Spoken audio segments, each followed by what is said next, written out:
Magandang gabi po sa inyong lahat mga kapatid at mga kaibigan, kasama ng aming mga inaaralan sa Biblia. Magandang gabi din po sa ating mga kasama na nasa Zoom video conferencing. Kayo po ay malugod naming tinatanggap sa pulong ng mga saksi ni Jehovah sa gabing ito. At tayo po ay magpasimula sa ating programa sa pamamagitan po ng pag-awit. Awitin natin ang bilang 21. Ito po ay may pamagat na patuloy na unahin ang kaharian. Ito po ay halaw sa aklat ng Mateo, Kabanata 6, talatang 33.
Masaya tayo muling magkatipon ngayong gabi, mga kapatid at mga kaibigan, sapagkat tayo ay muling tatanggap ng espiritual na pagpapala mula sa Diyos na Jehovah. Sa gabing ito, ang programa natin ay iikot sa dalawang kabanata ng aklat ng Isaias, Kabanata 58 and 59. At binubuo ang ating pagpupulong ng tatlong bahagi, ang kayamanan mula sa salita ng Diyos, at kasama dito yung mga pagsasanay sa ating mga estudyante sa maging mahusay sa ministeryo at ilang mga punto na napapanahon na tatalakayin natin sa pamumuhay bilang Kristiyano. Bueno, tayo po ay magsimula na agad sa unang bahagi ng ating pagpupulong, kayamanan mula sa salita ng Diyos. Para sa 10 minutong maiksing pahayag na merong pamagat na kung papaano mo matatanggap ang pagpapala ni Jehovah, ito po ay ihaharap sa atin ni Brother Roy Mata.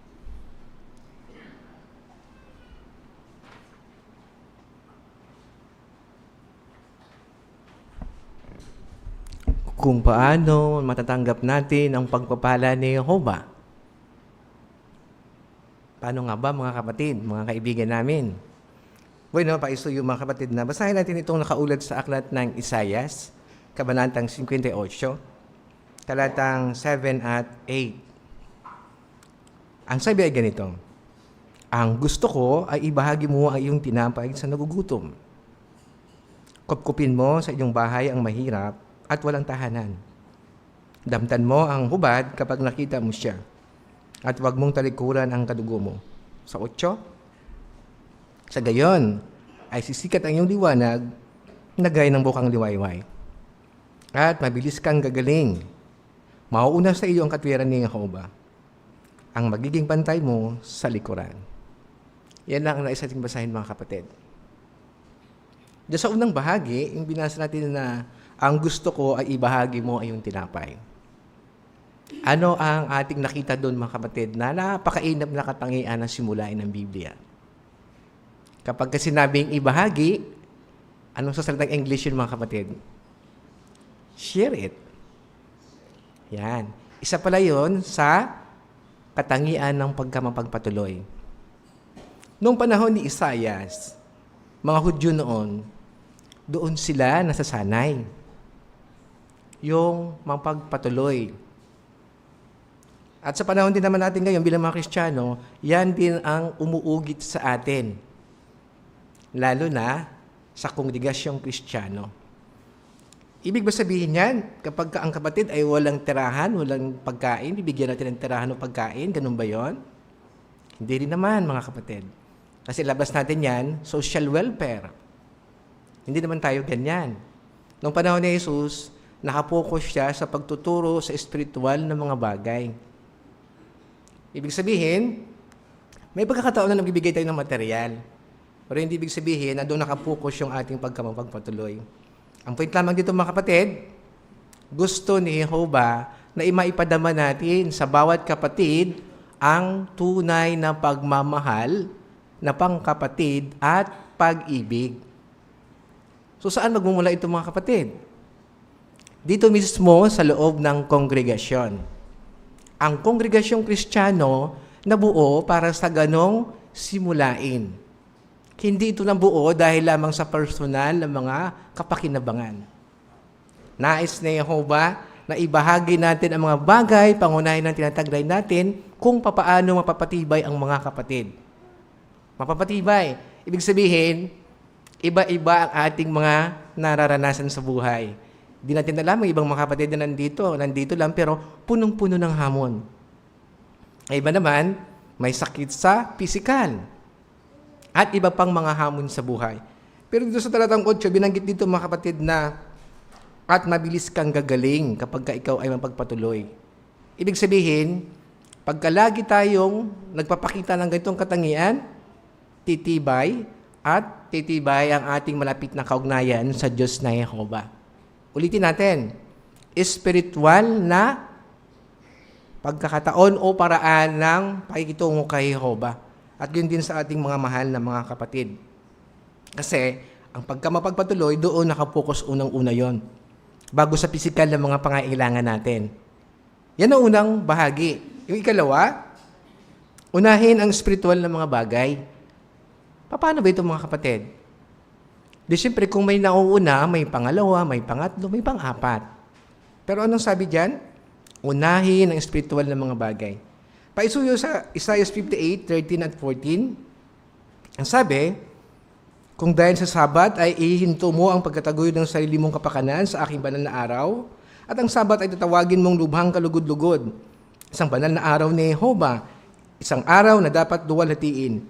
At luwalhatiin mo ito sa halip na itaguyod ang sarili mong kapakanan at magsalita ng walang katuturan. 14. Makadarama ka ng masiding kaluguran dahil kay Jehovah. Kapag inuna natin ang spiritual na mga bagay, ano ang ating mararanasan, mga kapatid? Kaluguran. Pag sinabing kaluguran, bunga yan ng banal na espiritu ni Jehovah.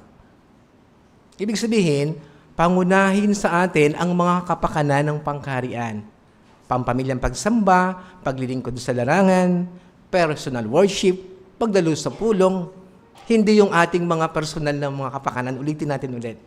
Bakit nung panahon ni Isaias, laging paulit-ulit na sinasabing unahin? Kasi madaling sabihin unahin. Pero totoo lang, pag ando na sa aktual, material lang nauuna. Kasi mahapding sikmura. Di ba, mga kapatid? Yun ang totoo sa ating mga kalagayan. Ngayon, dyan pinapakita ang mga kapatid na kapag inuna natin sa Jehovah, hindi niya tayo iiwan. Ngayon, ano yung pangatlo? Ang pangatlo, magtiwalang hindi tayo pababayaan ni Jehovah. Sa Isaiah 59:1, ang ulat ay ganito, ang kamay ni Jehovah ay hindi maikli para hindi makapagligtas. Ang tainga niya ay hindi mahina para sa hindi makarinig. Si Jehovah hindi naman putol ang kamay, hindi naman siya bingi. Ano ibig sabihin nun? Mahaba ang kamay ni Jehovah. At alam niya yung ating mga hinanaing. Ano ibig sabihin ito, mga kapatid? Paano kung tayo ay nawala ng trabaho? Kapit sa patalimba ka agad? Krisis, wala ng trabaho. Nagkasakit pa. Kailangan ng maraming material ng mga bagay. Anong gagawin natin? Mga kapatid. Bueno, dito ipinapakita, mga kapatid, na kapag hindi natin pinababayaan ang ating spiritual na mga pangangailangan, talagang hindi naman talaga tayo iiwan ni Jehovah. Panahon ng Biblia, panahon ng mga Hudyo noon, panahon ng mga Israeli, o panahon ng mga Kristiyano, panahon natin. Di ba? Sino ba sa atin dito ang nakaramdam ng gutom sa spiritual? Minsan yung mga publikasyon natin, napakarami, di ba? Hindi na nababasa. Minsan yung ating mga latest na mga informasyon na natatanggap galing sa organisasyon, o, di ba? Andun, kompleto. Tayo lang minsan ang walang panahon. Ngayon, diyan sa ulat ng 2 Pedro 2 verse 9, ang ulat ay anong sabi? Alam ni Jehovah kung paano iligtas ang mga saksi niya na may devotion sa Kanya. Ulitin natin, mga kapatid, ang mga saksi niya, ha? Hindi yung hindi pa. Saksi niya. Lingkod niya. Kasi gusto ni Jehovah na may pakita sa mga lingkod niya na nandyan lamang siya. Na yung pagpapala, kapag tayo ay nagsisikap, kahit sabihin natin, ang sakripisyo natin, napakatindi na. Pero baliwala yon. Kapag ito ay nagluluwal ng mainam na bunga para mapasiya si Jehovah, mapatibay ang ating mahal ng mga kapatid. Kaya minsan pagkatapos ng pulong, di ba, busog na busog tayo. Paglabas natin sa Kingdom Hall na ito, parang nalimutan natin ang mga problema natin. Kasi bakit? Nakukuha kasi natin ang pagsang-ayon ni Jehovah. Nakukuha kasi natin yung gusto ni Jehovah sa atin. Na gusto niya, pagpapalain niya tayo. Ang pagpapala sa spiritual, mga kapatid, yan ang totoong pagpapala, number 1 yun. Spiritual na pagpapala, ibig sabihin, alam natin yung mga malalalim na bagay ni Jehovah. Ikalawa, kung mayroon mang pagpapagaling sa pisikal, at kung mayroon mang material, katwiran na lamang yon. Pero ang una talaga doon, spiritual na mga bagay. Ngayon, tanungin natin ang ating sarili, mga kapatid at mga kaibigan. Ang tanong ay ito, bakit hindi tumanggap ng pagpapala ang mga Israelita noong panahon nila? At ano ang matutuhan natin dito? Natural, hindi nila nakuha ang pagsang-ayon ni Jehovah. Kaya walang pagpapala yon. Walang napala. Pero kung nakuha nila yon, pagpapala ito. Sa picture, mga kapatid, paisuyo. Ano ang ating matutunan dyan? Yan. Sa picture na yan, sa isang simpleng kwarto lamang, nakita natin yung magnanay na sila ay masayang nagbabasa ng aklat na matuto mula sa dakilang guro. Pagpapala yun, mga kapatid. Doon nag-uumpisa ang pagpapala ni Jehovah. Ulitin natin, ang pagpapala ni Jehovah, walang kirot. Ang pagpapala ni Jehovah, gusto niya, giginhawa tayo sa spiritual na paraan. Susunod na lamang ang physical at material na mga pangangailangan. Kumusta tayo? Sigurado, ganun tayong lahat.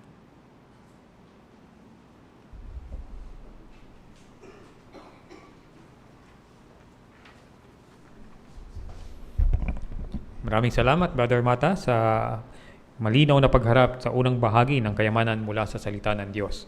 Agad po tayong dumako sa susunod na bahagi, ang espiritual na hiyas. Ito po ay 10 minutong talakayan at pangungunahan po sa atin ito ni Brother Andy Panganiban.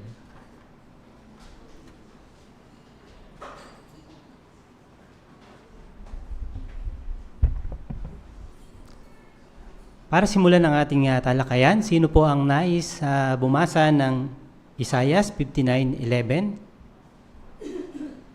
Okay, sa ating bisita, Bible study, si Jehani Asuyo.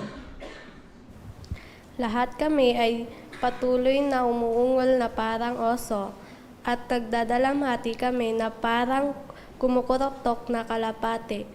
Naghihintay kami ng katarungan, pero wala ng kaligtasan, pero napakalayo nito sa amin. Salamat, Yahani, sa malinaw na pagbasa. Para sa ating unang tanong, ano ang ibig sabihin ni Isaias nang sabihin niya na ang mga Israelita ay umuungol na parang oso? Kay Sister Chares?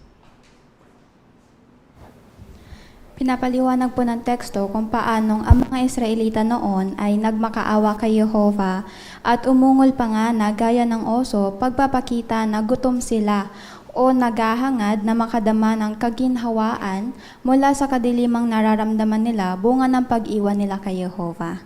Salamat. Saan pa inihalin tulad dito mga kapatid? May nakita pa kayong punto?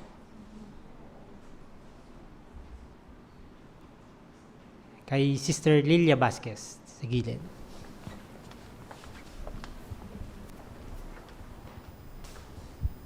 Maaari nga din na ihalin tulad ito doon sa isang balakyot na taga-pamahala na sumasalakay at naniniil sa kanyang maralitang mga nasasakupan. Tama po yun. Salamat po. Ngayon, sa panahon natin ngayon, may karagdagan si Brother Odi Belmonte. Pakisunod. Yung pag-ungol na parang oso ay nagpapakita na totoong sakit at frustration ng mga Israelita. At bakit ba napasulat ito sa aklat ng Isaias? Kasi nakikita ng Diyos na Jehovah yung paghihirap at hindi siya bulag dito.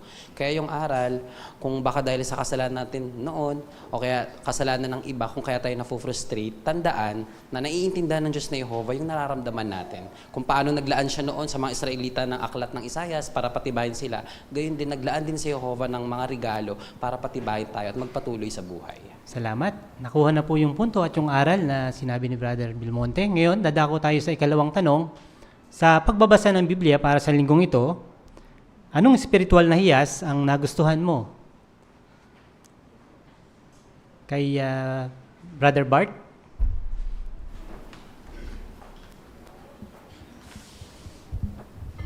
Sa Isaiah 58:7, binanggit po doon yung pagiging mapagpatuloy sa iba. Kaya natutunan ko po na kung paano ni-welcome tayo sa family ni Jehovah, ganon din po tayo sa ibang mga kapatid. Kasi inilaan ito ni Jehovah para may matutunan tayo sa kanila sa mga karanasan nila bilang saksi. At yun ang paraan para tumibay pagkakaibigan natin kay Jehovah. Mahusay na punto. Salamat. Kay Sister Austria?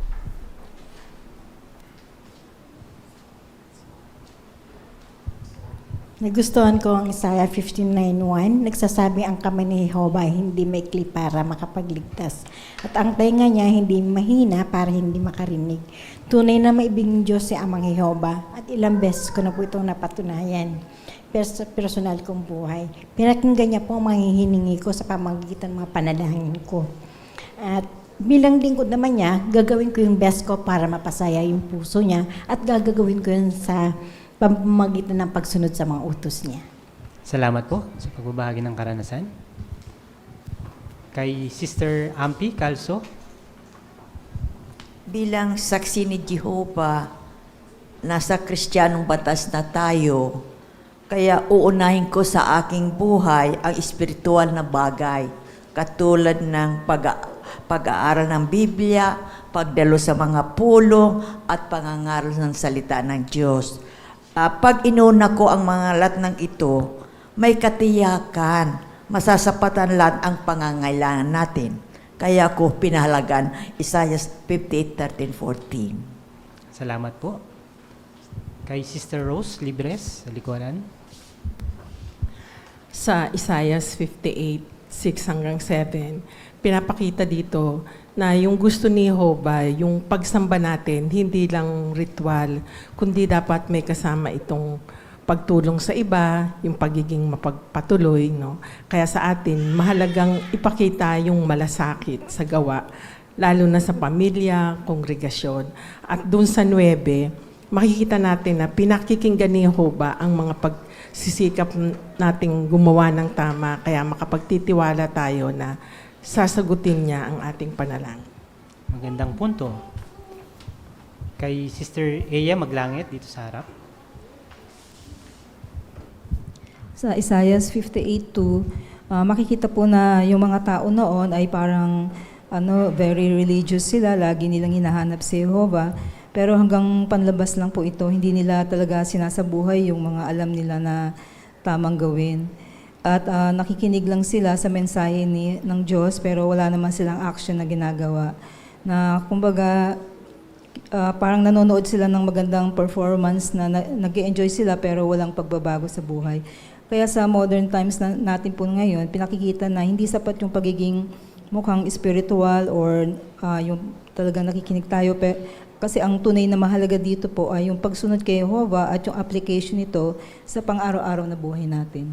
Pagpapakita ng ginagawa. Salamat po. Meron pa? Kay Brother Joel Nuestro. Sa 58.3, minsan baka naitatanong ng iseto ako, baka kahit tayo mismo bakit, Jehovah, hindi mo nakikita ang pag-aayuno ko? Ano ibig sabihin nito? Bakit parang hindi mo napapansin? At pag pinahirapan namin ang sarili namin. At may mga bagay tayo na binabanggit kay Jehovah. Kung minsan, totoo naman, inilalapit natin sa Kanya yung mga mabibigat nating problema, nananalangin tayo sa Kanya. Pinapakita natin yung mga gawa ng pagtutuwid sa ating mga pagkakamali. Pinapanalangin natin si Sir, pero parang wala. Pero sabi dito, hindi naman totally wala. Kaya lang, kasi nakakalapit ka pa rin sa Kanya. Baka medyo yung ating spirituality, hindi mo madama yung smoothness niya. Kasi baka may mga bagay pa na hindi mo talaga lubos ang binabago. Halimbawa, yung binanggit dun sa 4, may mga binanggit yan May mga bagay na mali pa rin, kahit hindi malala. Pero ayaw ni Jehovah yun. Kaya kung minsan ay, pag may gusto tayong lapit kay Jehovah at baguhin, talagang baguhin para lumusog yung ating spirituality. Salamat po. Kay Sister Tess Herotani.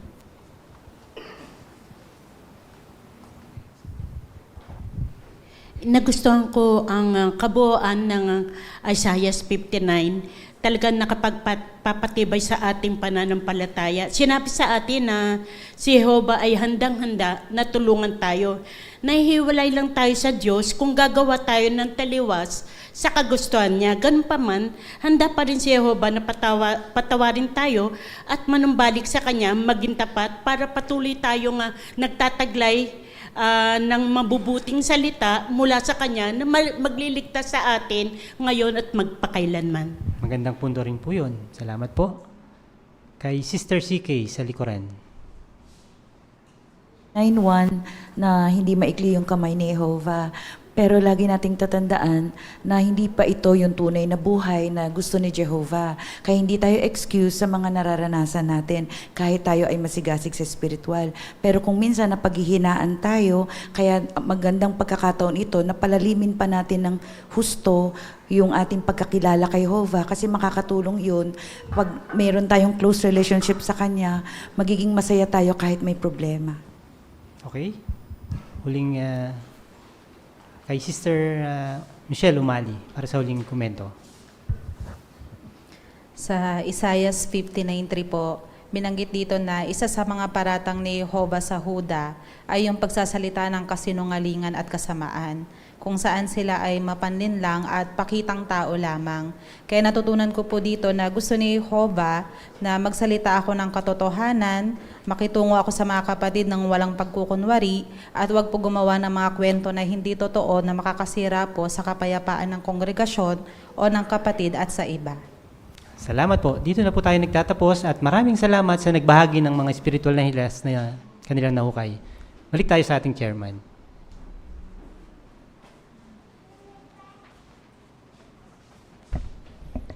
Maraming salamat, Brother Panganiban, sa pangunguna ng talakayan sa espiritual na hiyas. Dumako na tayo mga kapatid sa ating unang estudyante at siya ay sasanayin natin sa pagbabasa ng Biblia. Sa loob ng 4 na minuto, babasahin sa atin ang material na Isaias, Kabanata 59, mula talatang 1 hanggang 12. Tunghayan natin ang bahagi ni Brother Jipin Daulong.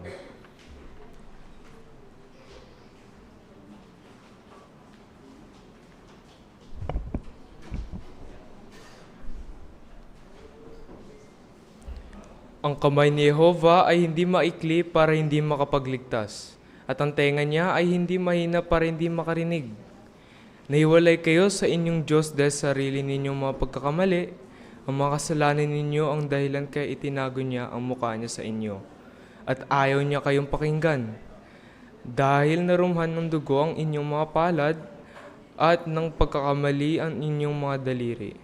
Ang mga labi ninyo ay nagsasalita ng kasinungalingan, at ang dila ninyo ay bumubulong ng kasamaan.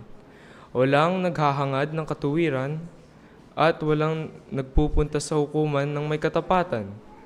Nagtitiwala sila sa walang saysay, at nagsasalita ng walang kabuluhan. Kaguluhan ang nasa sinapupunan nila, at kapahamakan ang isinisilang nila. Mga itlog ng makamandag na ahas ang lumalabas sa kanila, at naghahabi sila ng sapot ng gagamba. Ang sino mang kumakain ng kanilang itlog ay mamamatay, at ang itlog na napisa ay maglalabas ng ulupong. Ang sapot nila ay hindi magagahit na damit, at hindi rin nila maipantatakip sa sarili ang ginagawa nila. Ang mga gawain nila ay nakasasakit, at ang mga kamay nila ay mararahas. Tumatakbo ang mga paa nila para gumawa ng masama, at nagmamadali sila sa pagpatay ng inosente. Masama ang iniisip nila. Laging sila nagdudulot ng kapahamakan at pagdurusa. Hindi nila alam ang mga daan ng kapayapaan, at walang katurungan sa mga landas nila. Hindi tuwid ang mga daan nila. Walang kapayapaan ang sino mang lumalakad doon. Gayang katurungan ay malayo sa amin, at ang katuwiran ay hindi umaabot sa amin. Patuloy kaming umaasa para sa liwanag, pero kadiliman ang nakikita namin. Para sa kaliwanagan, pero patuloy kaming lumalakad sa karimlan. Nangangapa kami sa pader gaya ng mga bulag. Patuloy kami nangangapa gaya ng mga walang piningin. Natitisod kami sa tanghaling tapat gaya ng sa pagkagat ng dilim. Para kami mga patay sa gitna ng malalakas na tao. Lahat kami ay patuloy na umuungol na parang oso, at nagdadalamhati kami na parang kumurukotok na kalapati. Naghihintay kami ng katurungan, pero wala ng kaligtasan. Pero napakalayo nito sa amin, dahil madalas kaming maghihimagsik sa harap mo. Bawat kasalanan namin ay saksi laban sa amin. Alam namin naghihimagsik kami, alam namin nagkakasala kami.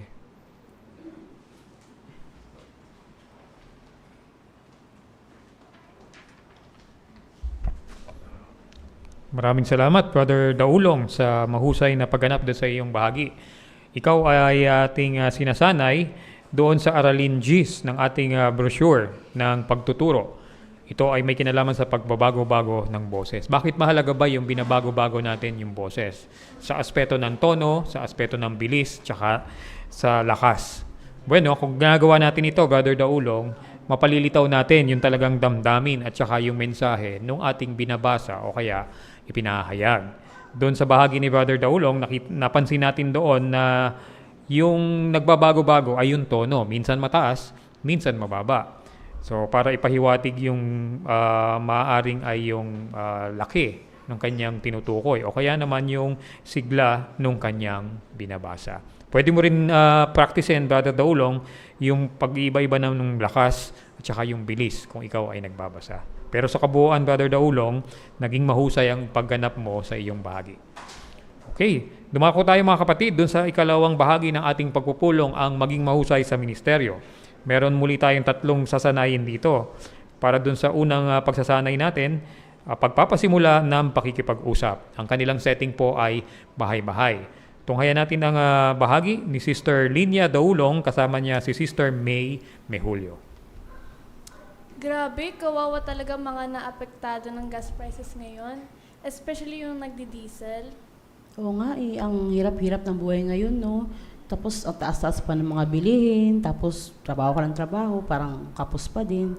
Kaya minsan, napapaisip din ako sino kayang may control ng daigdig ngayon? Kasi parang hinahayaan lang tayo magdusa. Naintindihan ko po kayo, ate. Kaya napatingin din ako rito sa truck ko. Ang title ay, sino talaga ang kumokontrol sa mundo? Para sa iyo, Diyos, mga tao o iba pa? Siguro hindi Diyos. Kasi kung Diyos, siguro wala tayong problema. Ang daming problema ngayon, di ba? Para nga po malaman natin ang sagot dyan, tingnan nga po natin yung 1:1:5:19. Basahin niyo nga po. Sabi dito, ang isa na masama ang kumukontrol sa buong mundo. Isa na masama. So, hindi to yung Diyos. Si Satanas ba to? So kaya pala ang gulo-gulo ng mundo, no? Opo, ate. Para pong computer virus yan po. Kahit anong ganda ng device, kapag may virus pa rin, maglolo ko talaga. Pero sabi rito, alisin ni Jesus ang masama at ayusin ang lahat. So ayusin naman pala ni Jesus. Pero ang tanong, paano niya gagawin yun? Paano niya alisin yung pamamahala na yan? Tapos paano niya ayusin yung sistema ng mundo ngayon?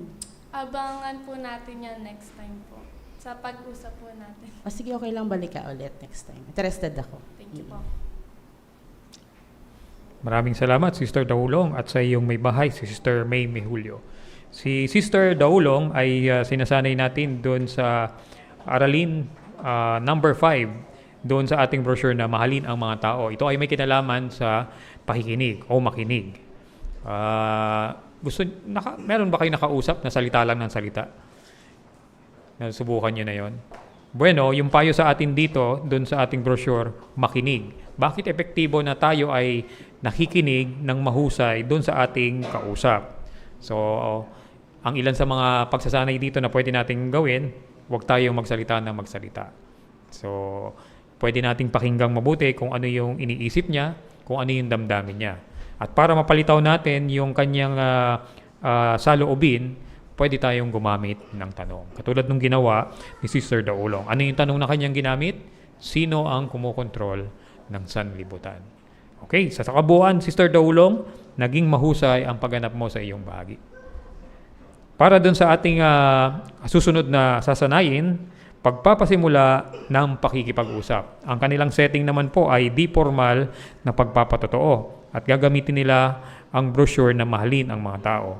Tunghayan natin ang bahagi ni Sister Ea Maglangit kasama si Sister Jean Daulong. Ay nako, Iya. Alam mo pa, sa tingin ko na-anxiety na ako. Kaka-scroll ko kasi, alam mo, puro na babasa ko sa social media, digmaan, krisis, kahirapan. Parang nakakadagdag to sa stress ko. Ang bigat naman kasi talaga ng situation natin ngayon. Imagine kahit online, pag nagbabrowse ka, alam mo yun, puro negative. Pero gaano ka ba kadalas mag-browse or mag-check ng feed?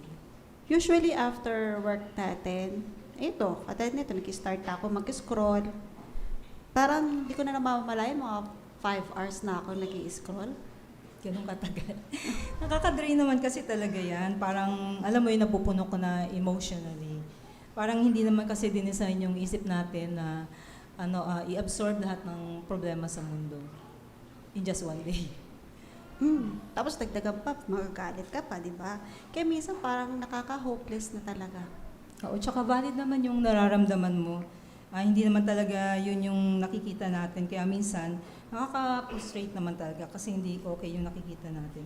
Pero alam mo ba na may naalala ko isang simple insight na nakatulong sa akin before nung minsan na-overwhelmed din ako. Ano yun? Yung Bible mismo. Alam mo ba na ang Diyos ay hindi gumagawa ng mali, wala tayong may pipintas dun sa mga creation niya. Tapos talagang yung mga ginawa niya ay makatarungan. So kahit magulo man yung mundo ngayon, hindi siya yung cause ng chaos na nakikita natin ngayon. Parang sinasabi mo, walang kinalaman yung Diyos sa suffering natin? Oo. At isa pa, may pangako ang Diyos, ito yung nagbibigay sa atin ng pag-asa para sa lahat. So, ibig sabihin, may mas maganda pa palang bigger picture na minimension ka. Oo. Narinig mo na ba na babaguhin ng Diyos itong situation natin ngayon? I-quote ko lang yung nakaulat dito sa Bible. Sabi dito sa Isaiah 65:17, sabi dito, naka-download yung Bible. Lumikha ako ng bagong langit at bagong lupa. Ang dating mga bagay ay hindi na maaalala pa. So, parang sabi diyan, babaguhin yung lahat ng bagay. Parang maganda nga yun. Oo. Kaya yung mga nakikita natin, mga wars, krimen, mga problems, sufferings, na nakikita natin, hindi yun talaga permanent. At darating yung time na hindi na talaga mararanasan ito ng mga tao. Somehow gumaan yung pakiramdam ko sa sinasabi mo. Oo. Kaya kung alam natin na may better future, malaking tulong yun sa mga frustrations natin. Hindi man agad mawawala ito ngayon, pero in the future, may one direction tayo. Ito yung buhay na mapayapa sa hinaharap, sa paradise yun. Maganda yan. Siguro babawasan ko na rin yung pag-i-scroll ko. Actually, good step yun eh. Kasi alam mo, i-protect mo rin yung inner peace mo. Minsan kasi yung simple truths nakakatulong talaga sa atin para ma-overcome natin yung mga stress. Uy, thank you, Iya. Actually, maganda yung kinote mo sa akin sa Bible. May somehow impact sa akin. Anytime naman, nandito lang ako. Kapag may questions ka pa, yun, mag-usap ulit tayo. O, ayun na pala yung service natin. Uy, doon tayo maupo sa sa backseat. Okay lang. Sige. Maraming salamat, Sister Maglangit, at sa iyo may bahay, Sister Daulong. Si Sister Maglangit ay sinasanay natin dun sa aralin ng pagiging natural, mahalin ang mga tao, dun sa point number 4, maging matyaga. Dalawa ang titingnan natin dito mga kapatid. Una, huwag mong isiping dapat ipasok ang Biblia sa inyong pag-uusap. Pangalawa, maghintay ng pagkakataon. Doon sa kanilang bahagi, nakita natin na ang kanilang pinag-uusapan ay tungkol dun sa anxiety, tungkol dun sa mga nangyayari dun sa kanyang paligid, dun yung may bahay. Ano ang natutunan natin dun kay Sister Maglangit? Alerto siya kung kailan niya ipapasok yung kanyang gustong sabihin o yung kanyang paksa na nais ipangaral kay Sister Daulong. Anong ginawa niya? Sinabi niya na meron siyang naisip na nabasa niya sa Biblia, yung Isaiah 65:17, para iugnay yung pinag-uusapan nila doon sa paksa na gusto nilang pag-usapan, gamit naman ang Biblia. So mahusay yon, Sister Maglangit. Sa kabuuan, nais namin kayong komendahan sa iyong mahusay na paghahanda sa iyong bahagi. Okay, at ang huling estudyante na ating sasanayin ngayon, mga kapatid, ay maiksing pahayag, 5 minutong pahayag. Ang tema ng kanyang pahayag ay dapat na lagi tayong manalangin. Tunghayan naman natin ang bahagi ni Brother Mark Angelo Jacinto.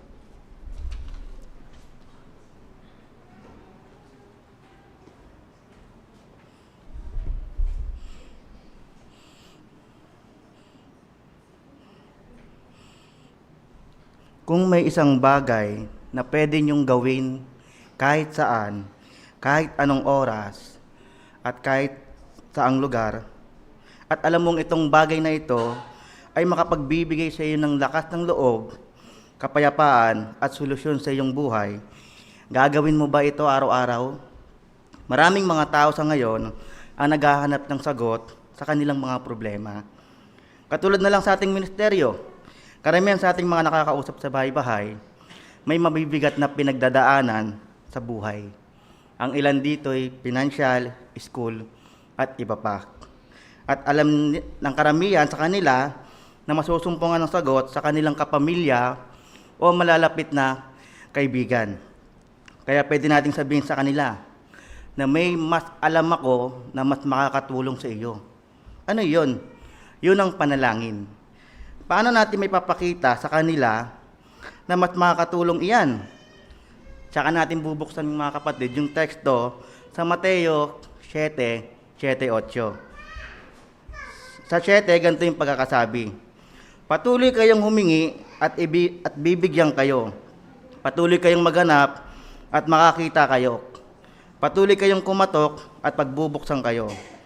Dahil bawat isa na humihingi ay tumatanggap at bawat isa na naghahanap ay nakakita at bawat isa na kumakatok ay pinagbubuksan. After nating basahin yung teksto, mga kapatid, explain natin sa kanila, no? Doon sa 7, 3 beses binanggit yung salitang patuloy. Anong ibig sabihin nun? Kaya 3 beses binanggit yung salitang patuloy, ibig sabihin yan, walang tigil. or walang patid. Sa 8 naman, yung bawat isa na humihingi, ibig sabihin niyan, pagpapakita ng ating pagtitiwala sa Diyos. Kaya ka nga humihingi dahil nagtitiwala ka sa Kanya. Yung bawat isa na naghahanap, ibig sabihin naman nito, kailangan natin alamin o hanapin kung ano ba yung kalooban ng Diyos. Yung bawat isa na kumakatok, ibig sabihin naman yan, patuloy lang tayong lumapit sa Kanya. Diyan may kita ng ating kausap, yung kalagahan ng teksto na ating binasa. Pagkatapos nating explain sa kanila, pwede natin silang tanongin, gaano po kayo kadalas manalangin? Nagagawa po ba natin yung sinabi kanina sa teksto sa Biblia na patuloy? Pwede tayo magbigay ng halimbawa. Katulad ng isang ama, alam niya kung anong pangangailangan ng kanyang anak, sabihin man ito o hindi. Ganon din sa panalangin. Alam din ng Diyos yung pangangailangan natin. Pero, inaantay lang niya na tayo yung lumapit sa Kanya. At makakalapit lang tayo sa Diyos sa pamamagitan ng panalangin. Kaya pinapakita niyan, ang panalangin hindi pag may problema lang. Kung paanong kinakausap ng anak ang kanyang ama sa araw-araw, ganon din sa panalangin. Dahil ang pakikipag-usap sa Diyos araw-araw ay isang paraan ng pagkakaroon ng malapit na ugnayan sa Kanya. Nagiging panatag tayo sa Kanya, ano pat lahat ng problema o ating mga layunin, ay pwede nating may kwento sa Kanya nang walang pag-aalinlangan. Pag nakita natin sila ng interes, pwede natin silang alokin ng pag-aaral sa Biblia. Tandaan natin na ang panalangin ay hindi basta pakikipag-usap lang sa Diyos. Isa itong paraan ng pagpapakita ng tiwala, pag-ibig, pananampalataya, at pagkakaroon ng malapit na ugnayan sa Kanya. Kaya isama natin sa ating buhay yung panalangin. Hindi lang pag may problema, kundi maging bahagi ng ating buhay. Kaya lagi nating tandaan, para magtagumpay tayo sa ating mga problema o ginagawa sa atin sa araw-araw, dapat na lagi tayong manalangin.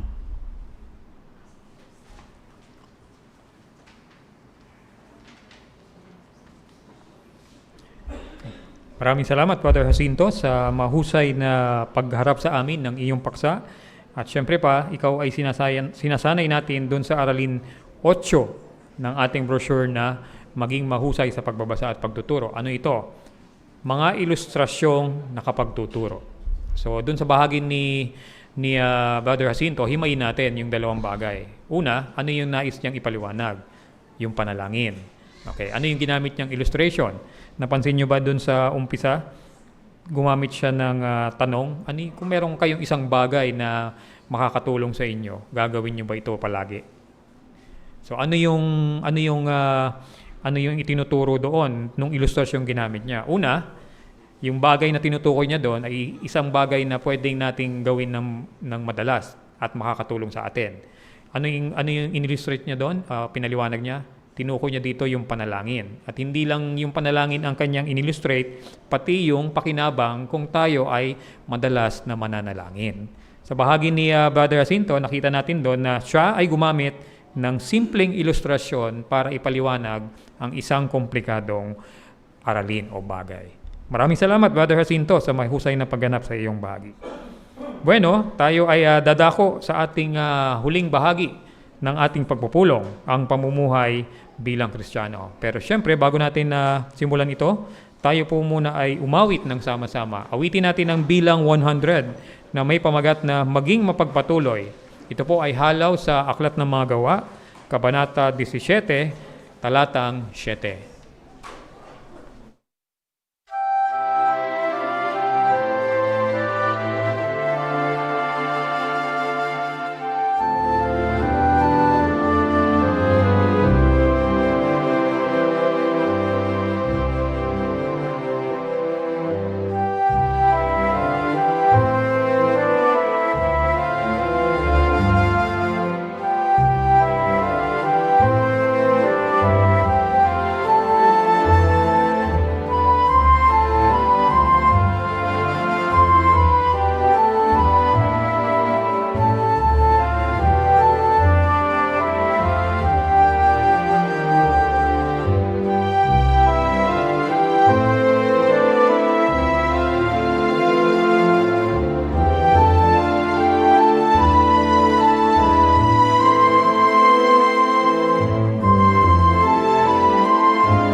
Nasubukan niyo na bang magyaya ng magkape sa isang kapatid?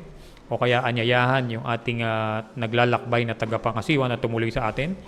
Bueno, katulad ng ating tinalakay dun sa mga kabuuan ng mga aralin, tayo ba ay mapagpatuloy?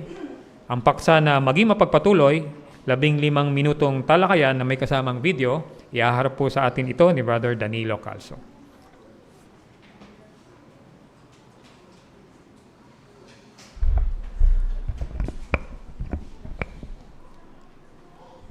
Nabasa naman natin sa ikalawang Timoteo chapter 3 verse 1 na nabubuhay tayo sa huling araw, ano?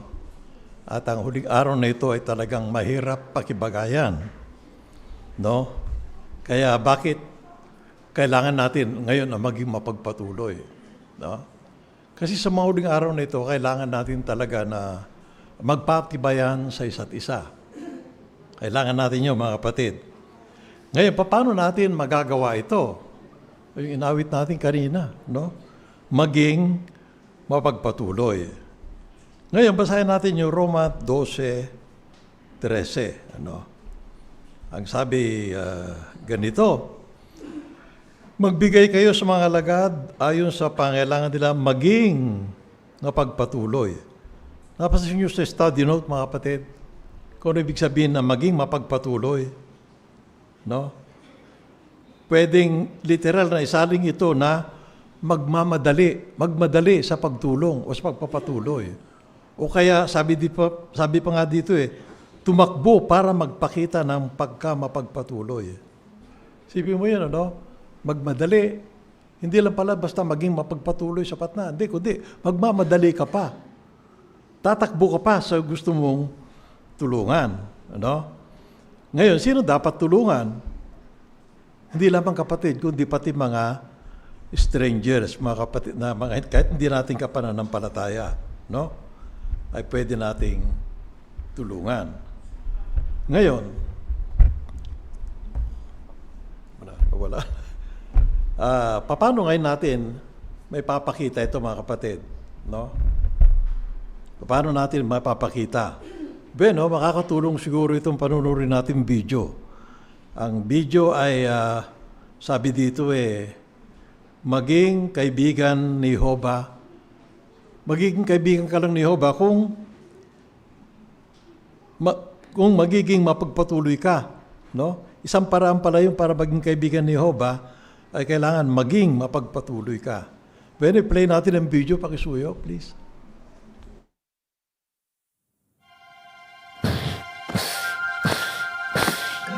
Oh! Maging mapagpatuloy? Anong ibig sabihin nun? Katangian yan na nasa Biblia. Magiging mapagpatuloy tayo kapag mabait tayo sa iba at wini-welcome natin sila. Di ba masaya ka kapag nagsishare yung iba sa'yo? Yung pagiging mapagpatuloy, parang pagsishare. Pero hindi lang yun pagsishare ng kung anong meron ka. Dapat may tama tayong motibo. Dapat mahal natin sila. Ito yung mga pwede nating gawin para maging mapagpatuloy. Kapag may bumisita sa kongregasyon natin, i-welcome natin sila. Hi! Ako si Sofia. Kumusta kayo? Welcome kayo sa kongregasyon namin. Caleb ang pangalan ko. Mahilig ka ba sa dinosaur? Oo. Pwede niyo rin silang imbitahan sa bahay niyo.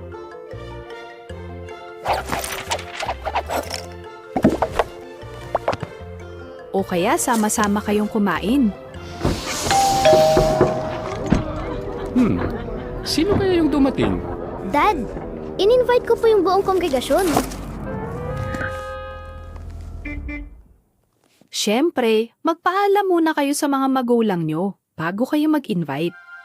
Hindi rin natin kailangan ng maraming bagay para maging mapagpatuloy. Ang pinakamagandang pwede nating ibigay sa kanila ay yung panahon natin at atensyon. Pwede po kaming mag-invite? Please! Sure. Sinong iimbitahan natin? Siyempre ikaw. Ayos. Very good yan, Caleb. So, tanong natin, ano ang natutuhan mo sa video tungkol sa pagiging mapagpatuloy? Okay, Sister Ciares. Natutuhan ko po sa video na hindi lang literal na pagpapatuloy sa bahay, tumutuko yung pagpapatuloy. Kapit din po pala ito sa congregation mismo at magagawa po yun kung nilalapitan, wini-welcome at pinapasalamatan yung mga bisita sa pagdalo nila sa pulong. Okay, ano pa? Ano dapat nating, Sister Atamosa, please? Ganun din po binanggit yung kung tagli po natin yung tamang motibo. At yung motibo na yun, mahal mo yung mga kapatid, yung mga baguhan, at ganun din po, kasama din po yung paglalaan ng panahon at atensyon sa kanila. Ayun. Ano ang dapat na saluubin mo para, kumbaga, para makita na talaga ikaw yung mapagpatuloy? Brother Errol? Nagpapatuloy po tayo hindi para magpa-impress. Nagpapatuloy po tayo dahil nagmamalasakit tayo sa kanila. Okay, maganda, no, ha? So, ang pagpakita ba ng pagiging mapagpatuloy, yung isi-share mo lang yung mga taglay mo, gano'n ba yun? Ano pang kailangan doon, mga kapatid? Ano pa?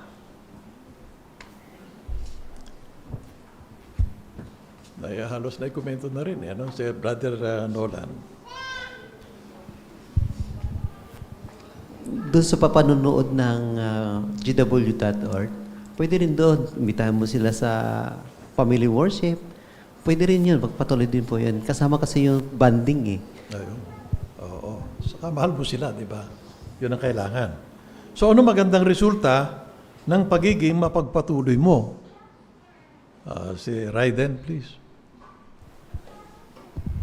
Sa pagiging mapagpatuloy nga po natin is napapatibay po natin yung ibang kapatid at mapapatibay din po tayo ng kapatid. At napapasa din po natin yung iba, lalo na rin po si Jehovah. Ayun, tama. Sister Quiñones. Sa pagiging mapagpatuloy, nakukuha natin or nagkakaroon tayo ng benefit sa pagkapala ni Jehovah, yung kaligayahan na umigit pa sa naibigay mo. Kasi yung kaligayahan na yon na mula kay Jehovah, na binless niya sa'yo, ay tutulong yon para magpatuloy ka pa na mag-share sa iba. Yan, okay, good. So dito tayo, no? Si Jehovah ang pinakamagandang halimbawa ng pagiging mapagpatuloy. Bakit kaya? Bakit si Jehovah, mga kapatid? Nakita niyo inawit kanina? Kanina siya nagbibigay ng ulan sa mga saksi lang ba? Sister Michelle?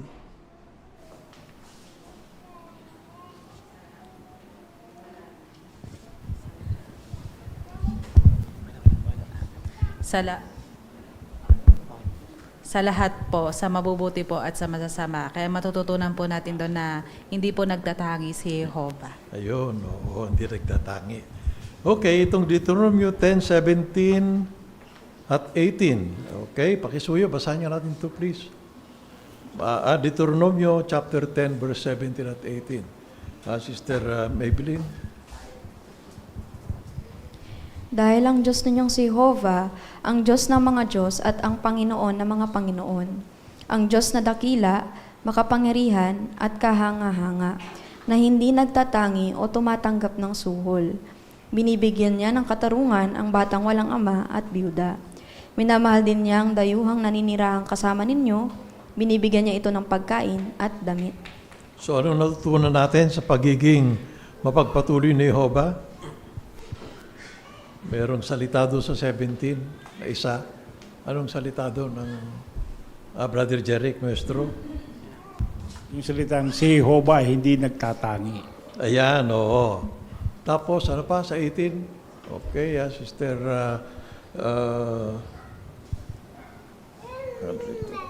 Sister Jenny. Jenny, please. Kung papaano pong si Jehovah na dakila at makapangyarihan Diyos ay hindi nagtatangi. Isang magandang halimbawa ito para sa atin na hindi rin limitado sa ilang piling tao yung kakausapin natin o iimbitahan natin. Okay, salamat. Okay, Odi? Meron ka pa nakita rito? Sa sanlibutan po kasi, yung mga batang walang ama at byuda, sila yung madalas husgahan ng mga tao. Kaya para ma-apply natin yung teksto, kapag magpapatuloy po tayo, pero hinuhusgahan naman natin yung mga bisita natin. Halimbawa, iniisip natin, ang lakas nila kumain o nagtitake out pero wala namang ambag. Mas worse pa, kinikwento pa sa iba, parang nawawala rin yung saysay ng pagiging mapagpatuloy. Kaya para matularan sa Jehovah, may kasamang pag-ibig at hindi discriminated, tsaka walang panghusga po. Yan. So ano mga pagpapala naman? Kapag naging mapagpatuloy tayo, kahit sa mga hindi nating kapamilya o kaibigan, yung binanggit na dayuhan kanina, no? Anong pagpapala mga kapatid? Although napahapyawan nyo ito kanina, no, di ba? Anong pagpapala? Ito sa Zoom, wala ba? Okay. Yes, Sister Rose. Marami talagang pagpapala kung magiging mapagpatuloy tayo. Una, napapalapit at magiging kaibigan natin si Jehovah dahil nalulugod siya sa pagtulad natin sa Kanya. Ikalawa, nakakaramdam tayo ng kagalakan dahil may kaligayahan sa pagbibigay ayon nga doon sa Gawa 20:35.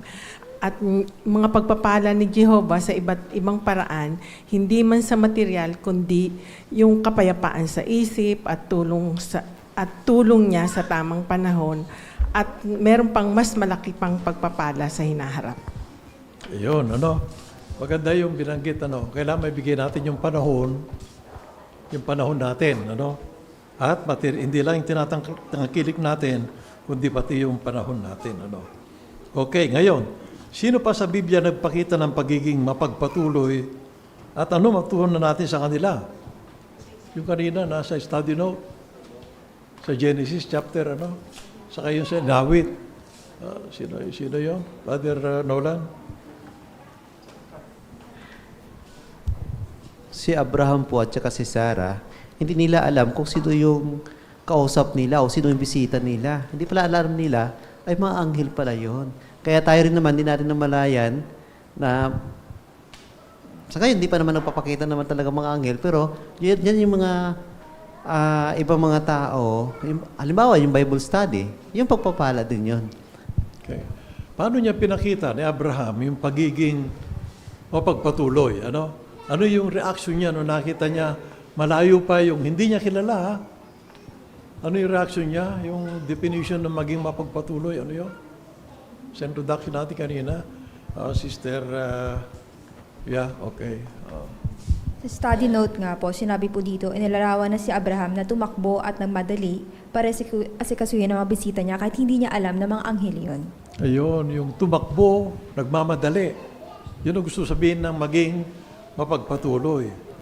So, ngayon, mga kapatid, sino pa yun? Sa inawit natin, sino yun? Dito naman, Brother Eric. Yes, sir.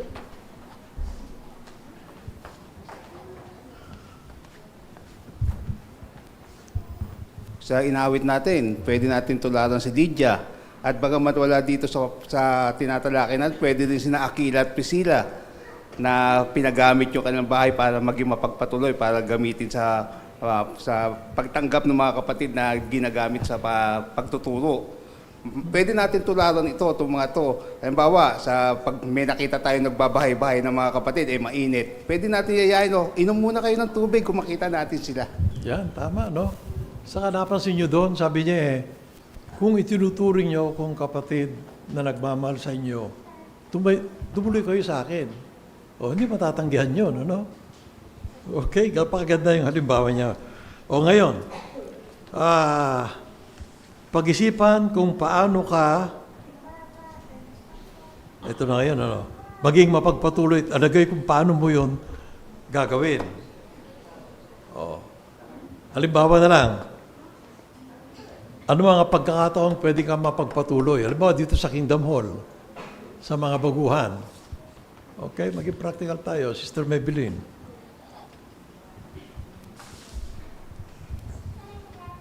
Halimbawa nga po sa pulong, pwede tayong maagang dumalo para yung mga bagong dating or mga Bible study, pwede natin kamustahin, kausapin, para mapil nila na welcome sila. Ayun, oo, tama. Tulad ni Caleb kanina, magpakilala ka naman. Brother Renz, Magandang practice yun sa mga bisita, Bible study, minsan pagdalaw sa CO natin. Pero mga kapatid, wag nating kalimutan, PSS week ngayon. May mga pioneers tayo, nag-sacrifice ng work, ng oras sa family, ng mapaghahanda para makadalo sa PSS. Pwede natin silang tanungin, meron ba kaming maitutulong sa iyo? Kung hindi sa material, yung attention o pagtulong sa family. Kahit kapatid natin sila, pwede pa rin nating i-welcome sila. ayun. Halimbawa, kinainisan mo. Paano mo ipapakita ang pagiging mapagpatuloy? O kaya hindi naman kinainisan. Nakakairita na lang. Ano? mas magandang pakinggan. Ano? Paano ipapakita pagiging mapagpatuloy sa kanya? Okay? Wala tayong time. Sagutin ko na lang. Ano? Imbitahan din natin siya. Ano? Imbitahan sa bahay o kaya kausapin. Mahirap yun, pero kailangan gawin natin, mga kapatid.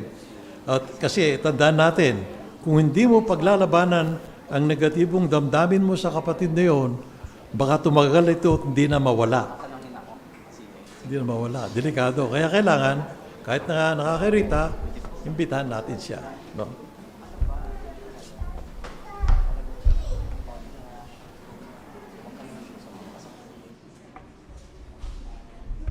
Maraming salamat, Brother Calso, sa pangunguna ng talakayan at dun sa ating video para dun sa bahagi na maging mapagpatuloy. Dumako na tayo mga kapatid sa bahagi ng pag-aaral ng kongregasyon sa Biblia. At ang ating tatalakayin ngayong gabi ay ang aral 82 and 83 ng aklat ng mga aral sa Biblia. Ito ay pangungunahan sa atin ni Brother Ezekiel Magpili at ang kanyang tagabasa ay si Brother Brian Jacinto.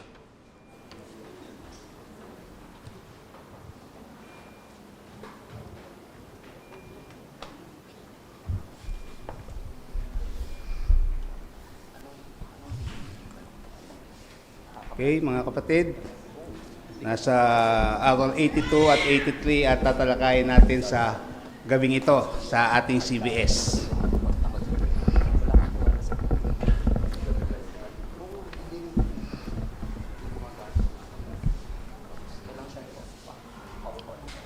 Tutulungan tayo ni Brother Brian Jacinto sa pagbasa ng aral 82. Tinuruan ni Jesus sa mga alagad kung paano manalangin. Gustong-gusto ng mga Pariseyo na hangaan sila ng mga tao. Gumagawa sila ng mabuti para mapansin ng iba. Nananalangin sila sa mga lugar na maraming tao para makita sila. Ang mga Pariseyo ay nagsasaulo ng mahabang panalangin at inuulit-ulit nila iyon sa mga sinagoga at sa mga kalye para marinig ng mga tao. Kaya nagtaka ang mga tao nang sabihan ni Jesus, "Huwag niyong gayahin ng mga Pariseyo kapag nananalangin kayo." Akala nila, hahangaan sila ng Diyos kapag gumagamit sila ng maraming salita, pero hindi. Ang panalangin ay pakikipag-usap mo kay Jehova. Hindi dapat nasa ulado ang mga panalangin. Gusto ni Jehova na sabihin mo sa Kanya kung ano talaga ang nasa loob mo. Ganito kayo dapat manalangin. Ama namin na nasa langit, pakabanalin nawa ang iyong pangalan, dumating nawa ang iyong kaharian, mangyari nawa ang iyong kalooban, kung paano sa langit, gayon din sa lupa. Sinabi din ni Jesus na dapat silang manalangin para humiling ng pagkain sa araw na iyon, humingi ng tawad sa kanilang mga kasalanan at para sa iba pang personal na mga bagay. Sinabi ni Jesus, "Palagi kayong manalangin, palagi kayong humingi ng mabubuting bagay sa inyong amang si Jehova. Lahat ng magulang ay gustong magbigay ng mabubuting bagay sa kanilang anak. Kapag humingi ang anak nyo ng tinapay, bibigyan nyo ba siya ng bato? Kapag humingi siya ng isda, bibigyan nyo ba siya ng ahas?" Pinaliwanag ni Jesus sa mga aral. Kung kayo ay marunong magbigay ng mabubuting regalo sa inyong mga anak, lalo na ang inyong ama, si Jehova, magbibigay siya ng banal na espiritu, basta humingi lang kayo. So, sinusunod mo ba ang payo ni Jesus? Ano ang mga pinapanalangin mo? Okay, salamat sa pagbasa sa 82. Dumako muna tayo dito sa naka-imprentang tanong. Ano sinabi ni Jesus para turuan ng mga alagad niya kung paano manalangin o mananalangin? Ano yung sinabi ni Jesus sa mga alagad niya? Okay. Simulan natin kay Sister Ampi Calso. Ang sinabi ni Jesus, manalangin kayong ganitong paraan. Hindi these words, ganitong paraan. Ama namin, pagkabalin nawa ang pangalan mo. Dumating nawa ang kaharian mo, mangyari nawa ang iyong kalooban. At pwede naman tayong humiling ng pagkain sa araw-araw, humingi ng tawad at sa ibang personal nating gusto. Ayan, bakit iba itong tinuro ni Jesus? Paano ba manalangin yung mga, kaya hindi itinulad to ni Jesus doon? Sister Herotani.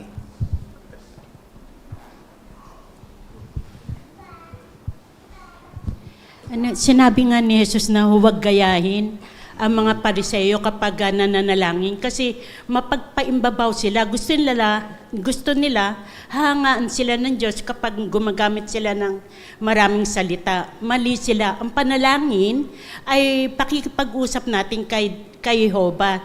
Dapat galing sa puso at hindi sinaulo. Gusto ni Jehova na sabihin natin sa Kanya kung ano talaga ang nasa loobin natin. Maikli man ito o mahaba, basta galing sa puso.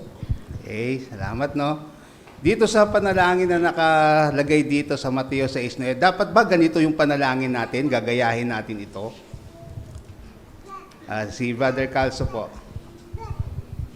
Hindi naman, kasi sa simula pa lang ng salita, manalangin kayo sa ganitong paraan. Hindi sinabing sa ganitong mga salita. Kasi pagka sinabing sa ganitong mga salita, memorize mo na yan. Hindi, sa ganitong paraan. Ibig sabihin, pattern lang yon. No, hindi mo memorize. Ayan, tama no, yun. Pattern lang to, yung ganitong panalangin. Pero yung pagkakasunod-sunod niyan, pwede nating magaya yun. Yung kung ano yung una, pagpapabanal sa pangalan ni Jehova, yun ang number 1 sa panalangin natin, no? Okay, dito pa sa tanong na naka-imprenta, ipinapanalangin mo ba ang mga bagay na mahalaga sa iyo? O pwede kayo magbanggit kung ano yung mahalaga sa inyo na ipinapanalangin nyo. Brother Nolan.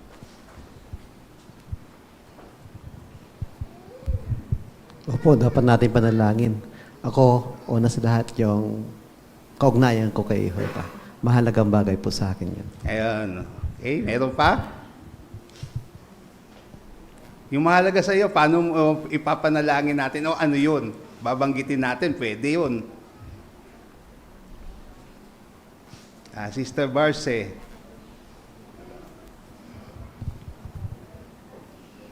Hindi po tayo mananalangin na hihilingin natin kay Jehova yung tungkol sa material ng mga bagay na bigyan tayo, na maging mayaman tayo. Ang hihilingin natin sa Kanya yung karunungan na bigyan tayo na magagamit natin sa pangangaral, lalo na sa ministeryo. Ayan, isa pa rin yan, no? O paano kung meron tayong problema, meron tayong sakit, ano hihilingin natin sa panalangin? Sister Ciares.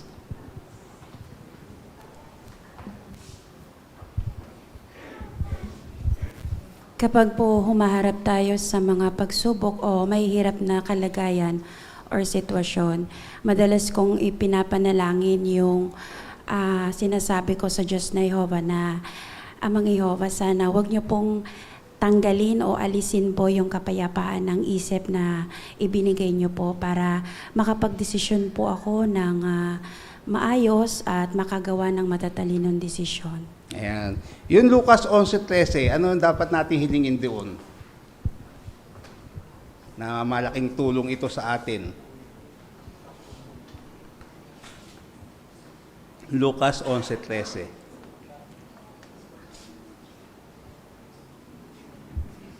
Yung bisita natin, study ni GK. The Holy Spirit po.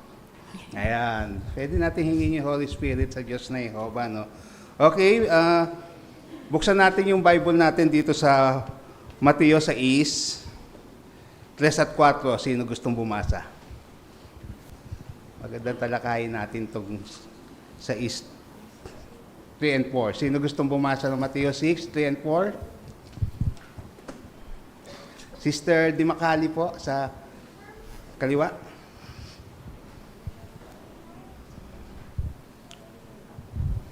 Sa halip, kapag gumagawa ka ng mabuti sa mahihirap, huwag mong ipaalam sa kaliwang kamay mo ang ginagawa ng kanang kamay mo, para ang paggawa mo ng mabuti sa mahihirap ay maging lihim, at ang iyong Ama na nakakakita ng lahat ng bagay ang gaganti sa iyo. Ayan. Okay, paano natin maikakapit ang tekstong ito? Ano application nito sa atin?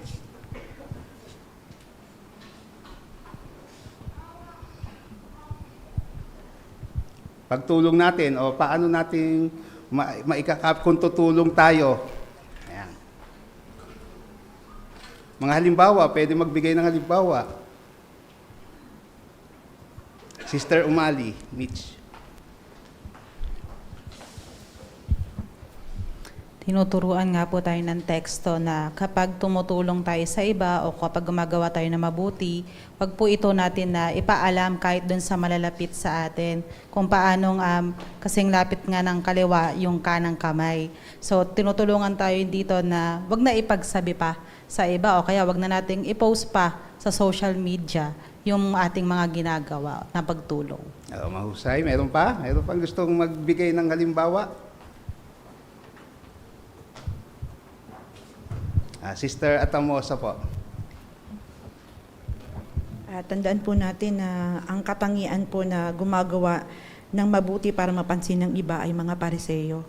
So kung tutulong po tayo, pinapakita lamang po, nais lang po natin gawin yun. Na si Jehovah lang po ang nakakita kasi yun po talagang nais niya. Na nagmumula po yun sa puso natin at alam po natin na natutuwa po si Jehovah doon. Ayan, salamat na. Okay. Okay, sa iba pang tanong, ano yung natutuhan natin sa Aralin 18 na ito na tungkol sa Diyos na Jehovah?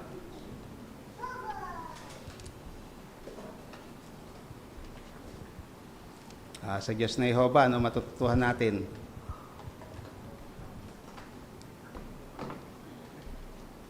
Brother Roy, mata sa likod. Gusto ni Jehovah na lagi tayong maipag-usap sa Kanya sa pribileyo ng panalangin. Ang tanong, sa loob ng isang araw, ilang beses ba ako manalangin kay Jehovah? Ito ba ay rutina na lamang? Ito bang panalangin ko ay bukal sa puso ko? Ito ba ay para sa Kanyang kalooban o para sa sarili ko lang? Mga tanong yun na susuri sa ating puso kung paano pakikinggan ni Jehovah ang ating mga panalangin. Okay, salamat, no? O yung mga natutuhan natin dito, paano natin maikakapit ito, maisasabuhay natin ito sa ating pamilya, sa ministeryo, sa kongregasyon.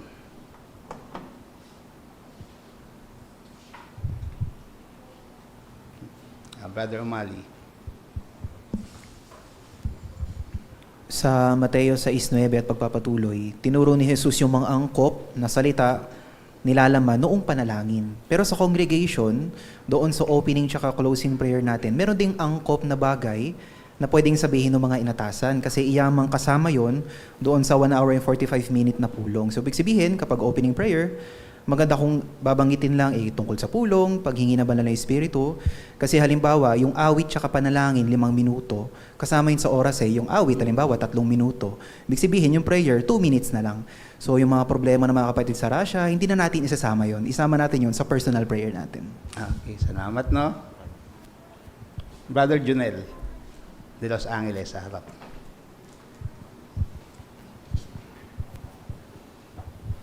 Binanggit rin po dito ni Jesus na kapag nag-pray tayo palagi, ibig sabihin, hindi lang ito sa mga sitwasyon na tayo ay may problema. Halimbawa, pagkagising natin sa umaga, magpasalamat na tayo kay Jehovah.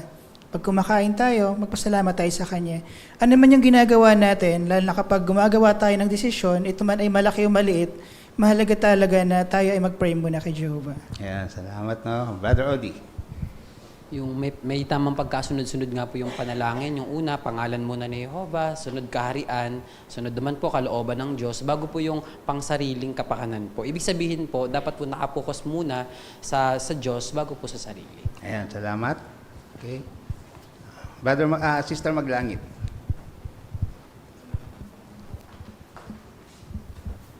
Para naman po sa pamilya, mag-set tayo ng regular family prayer na para sa ganun maturuan din yung mga anak na magsabi ng mga nararamdaman nila kay Jehovah na yung panalangin hindi yun scripted at include din natin in case na may problema ang bawat isa sa pamilya para sa ganun mas lalong andun yung bonding at maging close yung pamilya.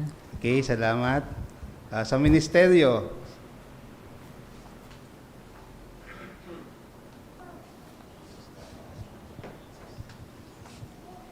Okay, paano nating si Brother Easy, Pariliaga? Doon sa tekstong binasa kanina sa Lucas 11:13 ba? May kinalaman sa banal na espiritu. Lagi nating hilingin yung tulong ng banal na espiritu sa ministeryo kasi alam natin, kalooban ni Jehovah ang ministeryo, kaya patuloy, siguradong pagbibigyan niya tayo at tutulungan niya tayo. Ayan, salamat, no? Okay. Meron pa? Ano pa yung natuwa natin? Magagamit natin sa pamilya, ministeryo at congregation. Sister Maybelline. Sister Maybelline. Si Jesus po, tinuruan niya yung mga alagad niya kung paano manalangin.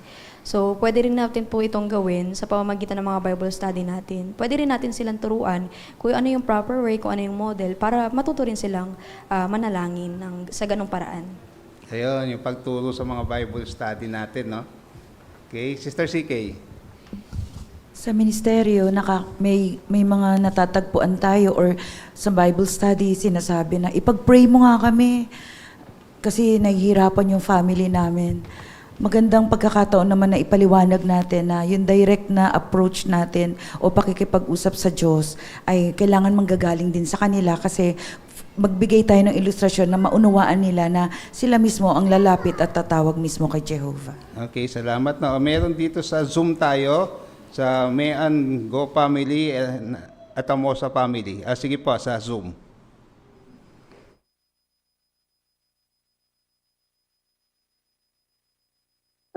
Alam po natin na si Jehovah ay alam na alam niya po yung mga pinagdadaanan po natin sa ngayon. Yung hirap, problema at mga pagtitiis. Mahirap man po yung ating kalagayan, pero gustong-gusto po ni Jehovah na ipanalangin po natin lahat ng nasa loob natin. At alam din po natin na mahaba ang kamay niya na handang tumulong sa atin at hindi niya po tayo pababayaan. Nakatulong po sa atin yung Mateo 7:7 na patuloy tayong humingi at bibigyan po tayo. Okay, maraming salamat. No? Dito na tayo sa Aral 83. Nagpakain si Jesus ng libo-libo. Pasuyo, Brother Brian.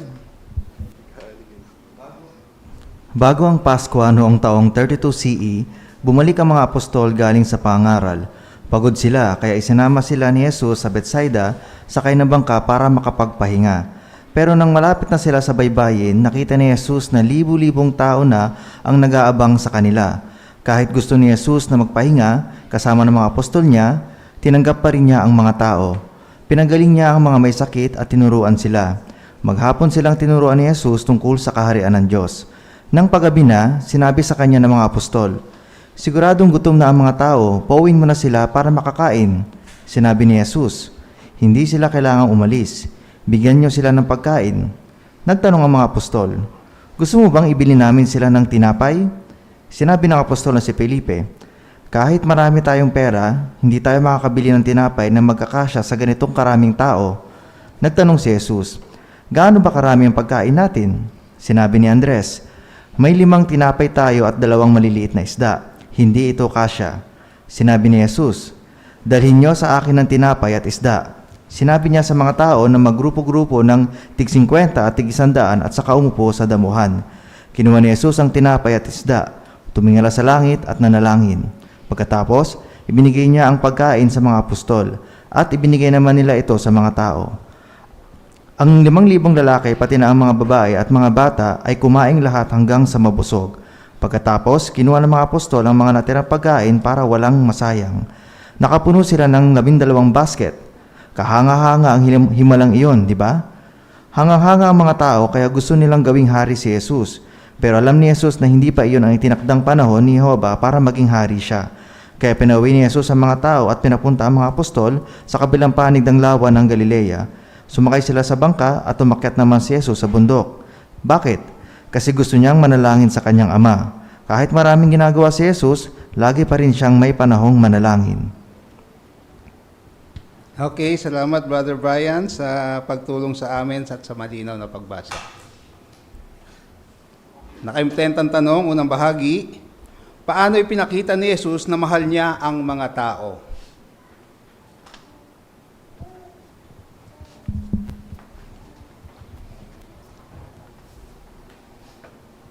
Ano ba setting nito? Bakit mahal ni Jesus yung mga tao? Sister Vasquez po, Lilia. Si Jesus nga po ay pagod na pagod nitong panahon na ito at kailangan niyang magpahinga. Pero dahil nakita nga niya yung libo-libong tao na nag-aabang sa kanya, tinanggap niya pa rin yung mga tao at pinagaling yung may mga sakit, tinuruan sila. Sabi nga dito, maghapon siyang nagturo tungkol sa kaharian ng Diyos. At nung gabi na, nakita niyang nagugutom yung mga tao, gumawa pa rin siya ng himala sa pamamagitan ng panalangin para dumami yung pagkain at mapakain itong mga taong ito. Ayan, okay. Sa tanong pa, paano pinakain ni Jesus yung mga tao? Yung mga nandoon. Ito yung himala na ginawa niya. Ano ba gusto ng mga apostol niya? May kinalaman dun sa mga tao na iba dun sa gusto ng ating Panginoon Jesus. Brother Flores, Henry. Natando nga ng mga apostol na gabi na at alam lang gutom na yung mga tao. Kaya inimok niya si Jesus na pauwiin na lang yung mga tao. Pero hindi pumayag si Jesus. Kaya sinabi naman nila, gusto mo ba bili namin sila ng pagkain? Pero sabi nga, kahit na marami silang pera, hindi nila kayang mabili yung pangangailangan dahil marami.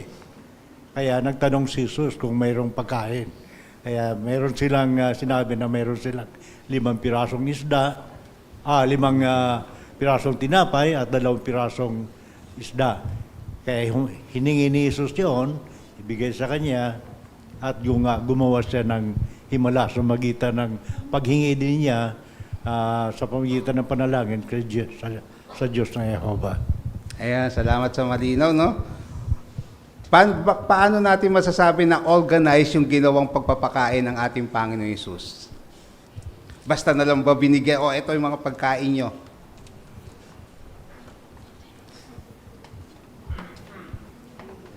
Brother Roy. 5,000 katao. Kung hindi niya gagawin ito na may kaayusan, magulo yan, mahirap. Pero ang ginawa ni Jesus, inutusan ng mga apostol na paggrupo-grupuhin itong mga tao. Mayroong grupo ng tig 100, may tig 50, o iba pa. Doon, na bahaginan sila ng mga pagkain na kailangan nila. Ayan. Okay? Nakikita natin talagang ating Panginoon Jesus organisado, no? Bilang pagtulad sa Diyos na Jehovah, yung pagiging organized. Ilan yung sumobra nung pagkatapos na mapakain yung 5,000 katao, pati na yung mga bata, mga babae.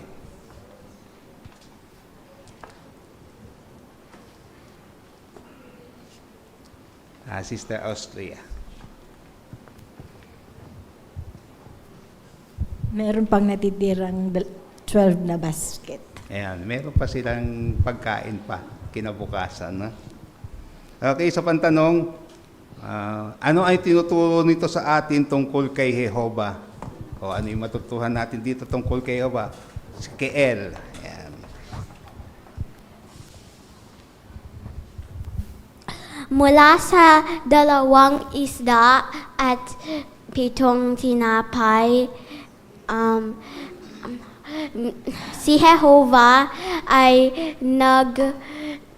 nagpakain sa 500 tao. Okay, ano pa yung natutuhan natin kay Jehovah? Ano yung tinuturo nito sa atin tungkol sa Diyos na Jehovah? Sister Libres po. Pinakikita dito na yung pagiging mapagmalasakit si Jehovah sa pangangailangan ng mga tao. No? Kasi bago pa magutom mga tao, nakita na ni Jesus yung kanilang kalagayan. Ipinakikita nito na si Jehovah hindi lang yung nakikita yung ating spiritual na pangangailangan, kundi pati yung physical na pangangailangan. Kaya pinakita niya dito yung kanyang malasakit. Ayan. Pagkatapos gawin ni Jesus itong himalang ito, bakit umalis bigla ang ating Panginoon Jesus pagkatapos niyang mapakain yung 5,000 katao?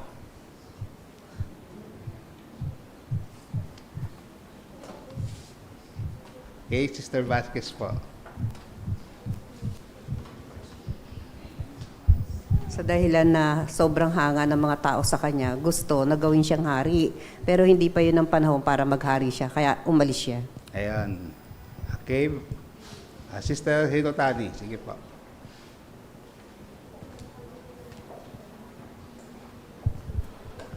Hindi rin kinakalimutan ni Jesus na manalangin sa kanyang ama. Kahit marami siyang ginagawa, lagi pa rin siyang may panahon manalangin. Ayan, okay. Iba pa tanong. Okay, natutuhan natin dito paano natin isa sa buhay ito pagdating sa ating pagmiministeryo, sa ating pamilya at sa kongregasyon. Okay, yung bisita namin. Kasuyo po.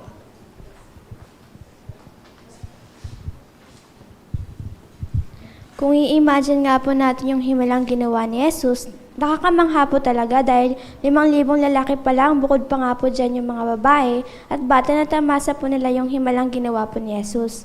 Dahil nagpakita po sila ng pananampalataya sa Kanya. Ipinapakita nga po nito na kapag nagtitiwala po tayo kay Jesus, nagtitiwala rin po tayo kay Jehovah. At kung may ganitong pananampalataya po tayo, makakaasa po tayo na ilalaan ni Jehovah ang pangangailangan natin, mapamaterial man po o spiritual. Okay, salamat. Okay. Yeah. Ano pa? Sister Umali. Nung gumawa si Jesus ng himala, tumingala nga siya sa langit at nanalangin. So natutunan natin dito na kung gagawa tayo ng mga desisyon, maliit man ito o malaki, lagi tayong dumulog kay Jehovah sa panalangin at sa Bible. Ayan. Okay. Mahusay na. Okay. Brother Renz muna. Minsan yung ministry routine na lang. Sampalok na naman, Massville na naman. Pero si Jesus hindi ganun yung mindset eh. Nangibabaw yung awa. Pwede natin ma-visualize ano ba yung setting nila. At kung titignan natin yung artwork doon sa lesson na yun, kahit pagod si Jesus, naawa siya, ano ba nakita niya? Kung i-zoom in natin yung artwork, nakatingin yung bata doon sa atin. So, ibig sabihin, sa ministry, kahit pagod na tayo, pero makikita natin yung kalagayan ng mga tao. Bukod sa hirap ng buhay nila, wala din silang pag-asa. Kaya yung awa, mauudyokan tayo na mangaral. Ayan. Bukod sa awa, yung pag-ibig natin sa mga tao, no? Kahit bugbog na yung territory, may tumutugon pa rin pagka nangangaral pa rin tayo sa kanila. Sister Atamosa. At sa kongregasyon naman po, ay tunay na kinokomendahan po yung mga nasa buong panahong paglilingkuran. Dahil kitang-kita po yung kanilang mga espiritu na inuuna muna nila yung iba kaysa sa kanilang mga sarili. At nakikita po natin na kahit sa kabila ng mainit na panahon, ano man ang kalagayan, ay sinisikap nila sa abot ng makakaya po nila na babalikan pa rin yung kanilang mga inaaralan para matulungan nilang mas lalo pang mapalipit kay Jehovah. Okay, salamat. Brother Libres. Sa ministeryo natin, titingnan natin yung mga tao, hindi lang bilang teritoryo natin yun, kundi bilang individual na kung may mga pangangailangan sila, lalong-lalo na sa espiritual, ibahagi natin sa kanila yung espiritual na pagkain. Ganon din ay maging mapagbigay tayo at na mapagpasensya, maglaan ng oras na pakinggan sila kapag kausap natin at hindi lang tayo yung nagsasalita, at iangkop natin yung paraan ng pakikipag-usap natin sa kausap natin para maging epektibo yung pagpapaabot natin ng mabuting balita. Okay, salamat. Brother Roy. Yung 5,000 na sikmura na busog, hindi naman nangangahulugan na rice Christian itong mga ito. Dahil sa pagkain kaya sila nandun, di naman. May ilan din doon na naging mga tagasunod ni Jesus. So anong aral? Aral, ibig sabihin, huwag natin husgahan yung mga tao. Makinig man sila o hindi, dumalo man sa pulong o hindi, hayaan natin na sa Jehovah magsusuri sa kanilang mga puso. Ayan. Okay. Ganda yung punto, no, na biniggas nito, no? Hindi tayo Kristiyanong kanin, no? Na pakinabang lang, kaya naging Kristiyano dahil sa pakinabang. Okay, Brother Odi. Sa Mateo 14:24 po, mahalaga pa rin po yung personal na panalangin kahit nga po busy si Jesus. Kaya pagkatapos po ng lahat, umakyat pa rin po siya sa bundok para mag-pray. Ibig sabihin po, priority pa rin ni Jesus yung relasyon niya kay Jehovah kaysa sa mga ginagawa niya po. Okay, salamat, no? Okay, meron pa. Sister Libres po. yung pagpapakain ni Jesus sa marami, pinakita nito yung kanyang pagiging mapaglaan. Ano? Kaya sa ating pamilya, maging sensitibo rin tayo sa pangangailangan ng bawat membro ng ating pamilya, hindi lang sa pagkain, kundi sa emotional at spiritual. Maglaan tayo ng regular na family worship para sa spiritual na pagkain. Salamat. Okay, sa harap si Brother Jonel de Los Angeles.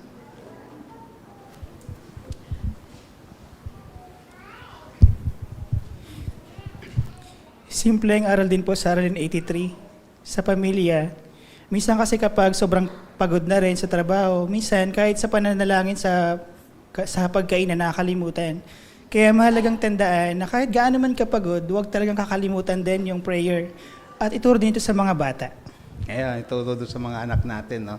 Every time nakakain, manalangin, no? Okay? Ay, isa pang komento. Sige po. Okay. Si Sister Centillas. Sa ministeryo nga po, pwede po nating ipakita sa kanila yung halimbawa na himala ni Jesus dito na pagpapakain sa mga tao. So saglit lang po yung ginawa ni Jesus, pero pinakita niya na yung magiging kalagayan kapag namahala na yung kaharian ng Diyos sa lupa. Yan. Ayan, salamat, no? Maraming salamat sa inyo mga kapatid, mga nagkomento, sa inyo mga nakapagpapatibay na mga sagot.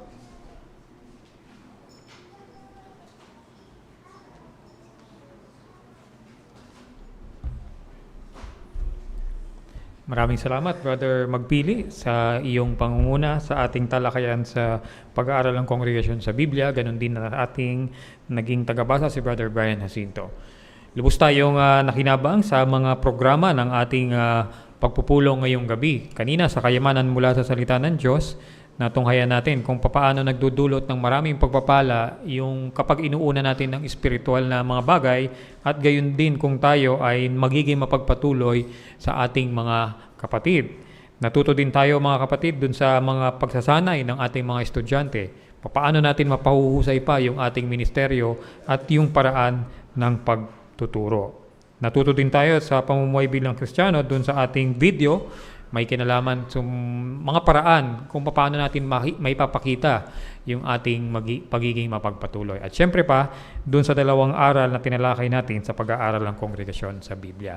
Kayo mga kapatid, ano ang inyong napahalagahan dun sa mga paksa na tinalakay natin kanina sa ating mga programa? Sister Austria. Natutuhan ko na napakagandang halimbawa ni Amang Jehova sa pagpapatuloy dahil hindi siya nagtatangi o tumatanggap ng anumang suhol. Salamat po. Meron pa? Sister Adriatico?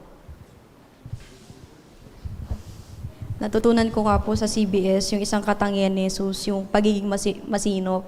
Kasi kung iisipin natin, pwede nang hindi niya natipunin yung mga natirang pagkain eh. Pero hindi, sininop niya pa rin po yung mga pagkain. Kaya walang nasayang. So natutunan ko dito na si Jesus, pinapahalaga niya po yung mga pagkain, yung mga paglalaan ni Jehovah. Sa ganitong paraan, pwede rin natin pahalagahan at makita na talagang kung gaano kahalaga yung binibigay ni Jehovah sa atin.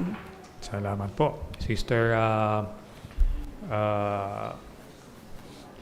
Barce. Sa ministeryo po, minsan takot nating katukin yung napakalaking bahay. Lalo na't kilala natin na ang nakatira doon mga prominente. Halimbawa si Marcos, presidente.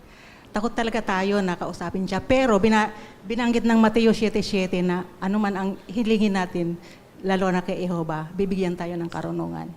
Okay, kay Sister Hirotani. Last.